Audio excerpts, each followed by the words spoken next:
رسول اللہ صلی اللہ علیہ وسلم نے ارشاد فرمایا سبعۃ یظلھم اللہ فی ظلہ یوم لا ظل الا ظلہ، 7 آدمی ایسے ہیں کہ اللہ کے سائے کے سوا جب کوئی سایہ نہیں ہوگا تو اللہ خصوصی طور پر ان کو میدان حشر میں اپنے سائے میں جگہ دے گا۔ امام عادل، ایسا حاکم جو عدل و انصاف کے ساتھ حکومت کرے، جو کہ مارکیٹ میں یہ تمام وہ لوگ ہوں گے جو مارکیٹ میں شارٹ ہوں گے، ٹھیک ہے۔ جو 7 افراد ہیں نا، یہ سب وہ ہیں جو مارکیٹ، کیونکہ قلیل من عبادی الشکور، اللہ فرماتے ہیں اے داؤد تم میرے شکر گزار بنو۔ آگے اللہ نے وجہ بیان کی، قلیل من عبادی الشکور، میرے شکر گزار بندے تھوڑے ہوتے ہیں۔ کیا مطلب؟ میں جو بار بار کہتا ہوں جو چیز مارکیٹ میں شارٹ ہو اس کی ویلیو بڑھ جاتی ہے، یہ قرآن سے ثابت ہے۔ اللہ داؤد علیہ السلام سے فرما رہے ہیں کہ دولت مند مارکیٹ میں شارٹ نہیں ہے، اے داؤد خوبصورت لوگ مارکیٹ میں شارٹ نہیں ہیں، اے داؤد طاقتور لوگ بھی مارکیٹ میں کم نہیں ہیں، بڑے بڑے پہلوان پڑے ہوئے ہیں، بہادر بھی بڑے بڑے پہلوان ہیں۔ اللہ کی نعمتیں استعمال کر کے ان نعمتوں کے شکر گزار بنے، ایسے لوگ مارکیٹ میں شارٹ ہیں۔ اور اے داؤد تو نیک عمل کر، شکر گزار بن، کیونکہ لوگ مارکیٹ سے شارٹ ہیں۔ اب دونوں جملے میں مناسبت کیا ہوئی؟ نہیں یاری بات بھائی، اللہ داؤد علیہ السلام سے کہہ رہے اے داؤد تو شکر گزار بندہ بن جا، شکر گزار لوگ مارکیٹ میں کم ہیں، تو یہ کیا مناسبت ہوئی آپس میں؟ بھئی یہ کوئی دلیل ہوئی شکر گزار بننے کی؟ اگر اللہ کہتے اے داؤد تو شکر گزار بن جا میں تجھے جنت دوں گا، کہتے یار بڑی زبردست لاجک ہے بھائی، جنت ملے گی اس لیے شکر گزار بن جا۔ اے داؤد تو شکر گزار بن جا میں تجھے جہنم سے بچا لوں گا، کیا خیال ہے؟ لیکن اللہ نے نہ یہاں یہ کہا کہ جنت دوں گا، نہ اللہ نے یہاں یہ کہا کہ میں تجھے جہنم سے بچا لوں گا۔ اللہ کہہ رہے ہیں اے داؤد تو شکر گزار بندہ بن جا، شکر گزار لوگ مارکیٹ سے شارٹ ہیں۔ اصل میں یہاں اللہ اکنامکس کا ایک اصول بیان کر رہے ہیں کہ ڈیمانڈ زیادہ ہے، سپلائی کم ہے۔ سپلائی کم ہونے سے تو ڈیمانڈ ویسے ہی بڑھ جاتی ہے نا۔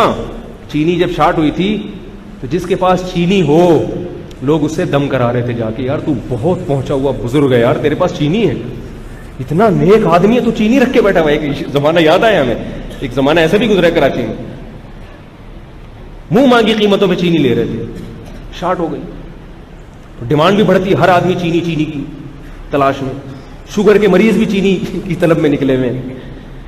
تو یہاں اللہ ایک اکنامکس کا اصول بتا رہے ہیں، یعنی ایک مسلمہ اصول ہے، اس کی طرف اشارہ کر رہے ہیں کہ تمہیں بھی پتا ہے کہ جو چیز مارکیٹ میں شارٹ ہو اس کی ڈیمانڈ بڑھتی ہے، تو میں ہر طرح کے، اللہ گویا داؤد علیہ السلام سے کہہ رہے ہیں کہ اے داؤد مجھے اپنی مخلوق میں ہر طرح کے لوگ نظر آ رہے ہیں، طاقتور بھی ہیں، خوبصورت بھی ہیں، دولت مند بھی ہیں، اور ہر طرح کے لوگ ہیں، میری نعمتیں کھا کے میرے شکر گزار بنے ایسے نظر نہیں آ رہے، لہذا ان کی طلب بڑھ گئی ہے، اور جس چیز کی رسد کم ہو، سپلائی کم ہو، طلب بڑھ جائے، اس کی ویلیو بڑھ جاتی ہے۔ تو گویا اللہ یہ کہہ رہے کہ اے داؤد شکر کرے گا تو جتنا بدلہ تیرا بنتا ہے اتنا نہیں دوں گا، مارکیٹ ویلیو سے زیادہ قیمت لگاؤں گا۔ کیسے سمجھائیں یار؟ چینی جب شارٹ ہو گئی تھی تو مہنگے داموں بک رہی تھی نا، مارکیٹ ویلیو پہ تھوڑی بک رہی تھی۔ تو اللہ کہتے ہیں شکر کا جو جتنا ثواب میں دیتا ہوں نا، جب شکر گزار لوگ مارکیٹ سے شارٹ ہو جائیں گے تو پھر جو شکر کرے گا اس کی قیمت بھی بڑھ جائے گی، اس کا بدلہ بھی بڑھ جائے۔ آج بھی ایسا ہے، ہر طرح کے لوگ ملیں گے، اللہ کا شکر کرنے والے نہیں ملتے۔ تھوڑی سی قربان، اور شکر میں کیا ہے؟ تھینک یو شکر نہیں ہے، تھینک یو میں کتنا ٹائم لگے، یہ بھی ایک درجہ ہے شکر کا کہ کسی نے کوئی خدمت کی آپ نے تھینک یو بول دیا، لیکن اس پہ تو کچھ قربانی نہیں ہے نا، یہ بھی ٹھیک ہے۔ ایسا نہ ہو کہ یہی کہنا چھوڑ دیں میرے بیان سننے کے بعد، پھر کلپ آ جائے میرے خلاف، اس نے بولا ہے، انہوں نے بولا تھا، تو کلپ تو آج کل ایسے نکلتے ہیں، تھینک یو بولیں مگر یہ کوئی اصل شکر یہ نہیں ہے۔ باپ نے آپ کی خدمت کی، بچپن میں پالا پوسا، آپ کو کھلا پلا کے جوان کر دیا، اب باپ کو بھی ضرورت ہے، وہ بوڑھا ہو گیا، کہہ رہا بھائی پیسے دو مجھے، بیٹا میں نے تمہیں اتنا پڑھایا لکھایا، اب مجھے ہسپتال میں دوا کے لیے پیسے چاہیے، اپنی خون پسینے کی کمائی سے کچھ مجھے بھی کھلا دیا کرو۔ آپ کہہ رہے ہیں ابو آپ نے جو میری اتنی خدمت کی، کھلایا پلایا جوان کیا، thank you very much, thank you very much, I am very thankful for you, شکریہ، نوازش، ابا رکھ کے چماٹ لگائیں گے کہ نہیں لگائیں گے؟ ہم بھی اللہ کے ساتھ کیا کر رہے ہیں؟ یہی کر رہے ہیں. اتنی نعمتیں اللہ نے دی، صحت دے دی، اللہ تعالیٰ نے آل اولاد دے دی، نعمتوں کے سمندر میں ڈوبے، ہم میں سے ہر شخص ڈوبا ہوا ہے، لیکن ہم کیا کہتے ہیں؟ اللہ تیرا بہت بہت شکر، یہ تھینک یو. نہیں کہ یہ بھی غنیمت ہے، اتنا کہہ دو. اصل شکر تو اس سے اوپر کی چیز ہے کہ اللہ کہہ رہا ہے کہ جب میں نے دی ہیں تو میری خاطر میری نافرمانی چھوڑ دو، جس چیز سے روک دوں رک جاؤ، جس کے کرنے کا آرڈر دوں تو وہ کام بولو نا یار کر لو. اب اللہ نے آنکھوں کی نعمت دی. دیکھو ایک آدمی کے پاس کیمرہ نہیں ہے، دوربین نہیں ہے دیکھنے کے لیے، یا کیمرہ نہیں ہے، اور آپ اس آدمی کو بہت شوق ہے یار مجھے کہیں سے کیمرہ مل جائے، کہیں سے کیمرہ مل جائے، کیا کروں یار کہیں سے کیمرہ چاہیے مجھے، کیمرہ بڑا، جیسے بعض لڑکوں کو شوق ہوتا ہے یار کیمرہ مل جائے کہیں سے.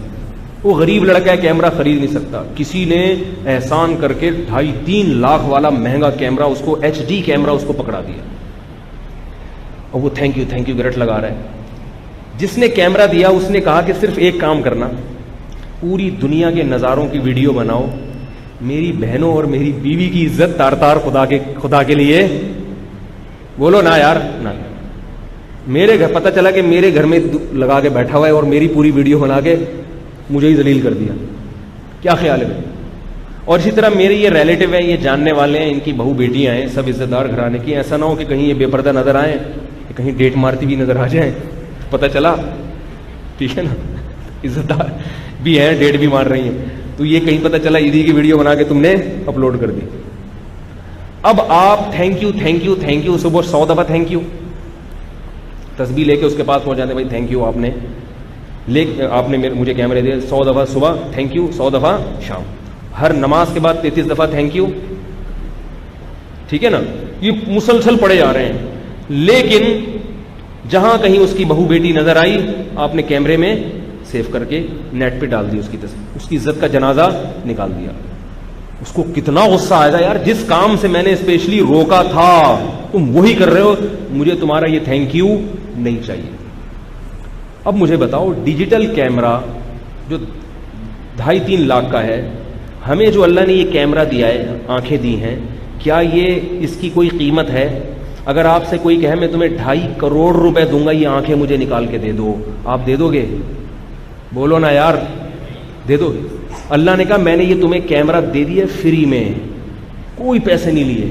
اب ایک کام کرنا، تم اس سے خوبصورت نظارے دیکھو، اپنی ماں کو دیکھو، اپنی بیٹیوں کو دیکھو، اپنی بہنوں کو دیکھو، اپنی بیوی کو 24 گھنٹے بیٹھ کے دیکھو، جس کے دیکھنے کا تمہارے پاس ٹائم نہیں.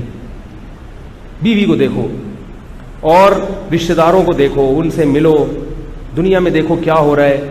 لیکن کوئی جوان لڑکی جا رہی ہو تو اس کی ہوس کی نگاہ بولو نا یار نہیں ڈالو، اس پہ گندی نظریں مت ڈالو. اتفاقی نظر تو معاف ہے، یہ بھی اللہ نے چھوٹ دے دی، گندی ہوس کی نظریں اس کے اوپر مت ڈالو. آپ کیا کر رہے ہیں؟ جہاں کوئی عورت جاتی ہوئی نظر آتی ہے، جہاں فیس بک پہ فوراً کوئی ایڈورٹائز آ گیا، فوراً کوئی لڑکی آ گئی، کوئی نیم برہنہ، فوراً کلک کر کے اس کو دیکھنا شروع کر دیا.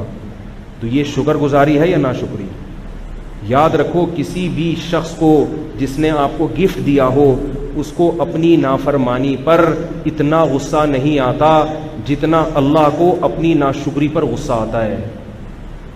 حدیث میں آتا ہے کہ اللہ کی غیرت کو بہت جوش آتا ہے جب کوئی بندہ اللہ کے حرام کردہ کاموں میں سے کسی کام کا ارتکاب کرتے ہیں، اللہ کو بہت غصہ آتا ہے. سوال پیدا ہوتا ہے اللہ کو غصہ اتنا کیوں آتا ہے؟ اللہ تو غفور الرحیم ہے، کیا خیال ہے؟ اللہ تو رؤوف الرحیم ہے، جو جتنا نرم دل ہو اس کو اتنا ہی کم غصہ آئے گا نا. تو اللہ کو اتنا زیادہ غضب کیوں آ رہا ہے؟ کیا ہوا؟ دیکھ لیا نا کسی، کوئی معاذ اللہ کوئی فحش فلم دیکھ لی، کوئی ننگی فلم دیکھ لی، کسی کی بہو بیٹی کو دیکھ لیا بری نیت سے، تو کیا ہو گیا؟ اتنا غصہ کیوں آ رہا ہے اللہ کو؟ بھائی کسی عام آدمی کی بیوی کو دیکھ لو گے غصہ آئے گا، مگر ایک دم تو نہیں آگ بگولا ہو جائے گا نا، وہ جان سے مار دوں، آگ میں پھینک دوں، یہ کر دوں، ایسا تو نہیں کرے گا. اللہ اٹھا کے کہاں پھینکتے ہیں؟ آگ میں. اس لیے اللہ کو بہت غصہ آتا ہے کہ اللہ میں غیرت بھی سب سے زیادہ ہے. جب کسی کا آپ سے تعلق ہو بہت زیادہ غیرت ہو، جو جتنی زیادہ غیرت ہوگی اس کا غصہ بھی اسی حساب سے زیادہ ہو. دیکھو میاں بیوی کے تعلق کی ایک مثال دیتا ہوں. شوہر کو بیوی سے بڑی محبت ہے، اس پہ خرچ کر رہا ہے اور بڑا کھلا پلا رہا ہے، چھوٹی موٹی خطائیں نظر انداز بھی کر رہا ہے، لیکن کچھ غلطیاں ایسی ہوتی ہیں جس پہ اس کی میٹر گھوم جائے. اب اس کے کہیں خدا نخواستہ تعلق ہو گئے غلط، جتنا غیرت مند ہوگا اس کو غصہ بھی اتنا ہی زیادہ آئے گا. اب ہم یہ نہیں کہیں گے کہ نرم دل تو اتنا غصہ کیوں آ رہا، بھائی جتنا نرم دل ہے اتنا ہی غیرت والا بھی ہے، اتنا ہی زیادہ غیرت والا بھی ہے. تو اللہ کو غصہ آتا ہے کہ میں نے پیدا کیا، میں نے پانی کے غلیظ قطرے سے بنایا، میں نے کھلایا، میں نے پلایا، آج تمہاری آنکھیں چھین لوں. قل ارأیتم ان اخذ اللہ سمعکم وابصارکم وختم علی قلوبکم، اے نبی ان سے پوچھ کے بتاؤ کہ اگر اللہ تمہاری آنکھیں، تمہاری بینائی چھین لے، تمہارے کانوں سے سننے کی سماعت ختم کر دے، تمہیں سوچنے سمجھنے کی صلاحیت تم سے چھین لے، کوئی ہے اللہ کے علاوہ جو یہ چیزیں تمہیں دوبارہ لوٹا دے؟ دی بھی اس نے اور باقی بھی اسی نے رکھی ہوئی ہیں، اور اس نے حلال چیزوں کا دائرہ اتنا وسیع کر دیا، اتنا وسیع کر دیا کہ یہ بھی حلال، یہ بھی حلال، یہ بھی حلال، چند چیزوں پر پابندی لگا دی. آپ ان چند ہی کی طرف منہ مارتے ہو تو پھر اللہ کو بہت زیادہ غضب آتا ہے، اور یہ غضب آنا اللہ کی غیرت کا تقاضا ہے. اب سوال پیدا ہوتا ہے کہ ہمیں اگر اتنا زیادہ غصہ آئے بہت زیادہ تو ہم تو انتقام لیتے ہیں، پھر اللہ انتقام کیوں نہیں لے رہا؟ بھائی ڈھیل کیوں دے رہا ہے؟ اس کی وجہ کیا ہے کہ اللہ کی ایک اور صفت ہے حلم، برداشت. اللہ کی ہر صفت زیادہ ہے، رحمت بھی بہت زیادہ، غیرت بھی بہت زیادہ، اور برداشت بھی.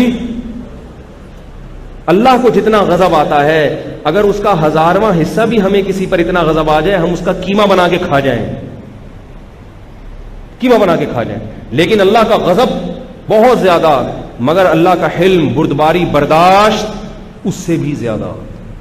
اللہ کہتے ہیں برداشت کرو، برداشت کرو، حلیم برداشت. کیوں؟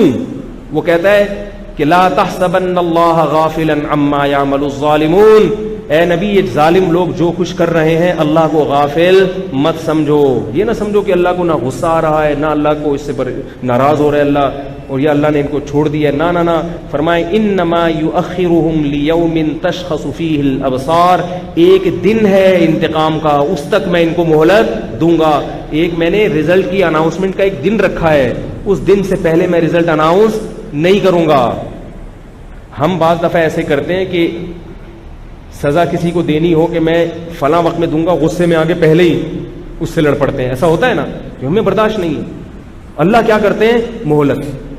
اور اس لیے بھی کہ اللہ کا غصہ بھی ہے مگر ساتھ ساتھ رحمت بھی، تو اللہ اس غصے کے باوجود مہلت اس لیے بھی دیتے ہیں کہ شاید یہ توبہ کر لے. کیونکہ جیسے اللہ کو گناہ کرنے والے پر بے انتہا غصہ آتا ہے کیونکہ اس میں غیرت بہت ہے، ایسے ہی توبہ ایک نیکی ہے، اور اس نیکی پر اللہ کو توبہ کرنے والے پر پیار بھی بہت زیادہ آتا ہے، کیونکہ اللہ محبت کرنے میں بھی مخلوق سے بہت زیادہ اعلیٰ اور برتر ہے. نہیں آ رہی میرا خیال، اب تو آنی چاہیے. تو اس لیے بھائی گناہ کو ہلکا مت سمجھو اور توبہ کو بھی ہلکا مت سمجھو. جیسے گناہ پر اللہ کا غضب ہے ایسے ہی گناہ چھوڑ کے جب گڑ گڑاؤ گے اللہ کے سامنے تو پھر اللہ کو پیار بھی اتنا زیادہ.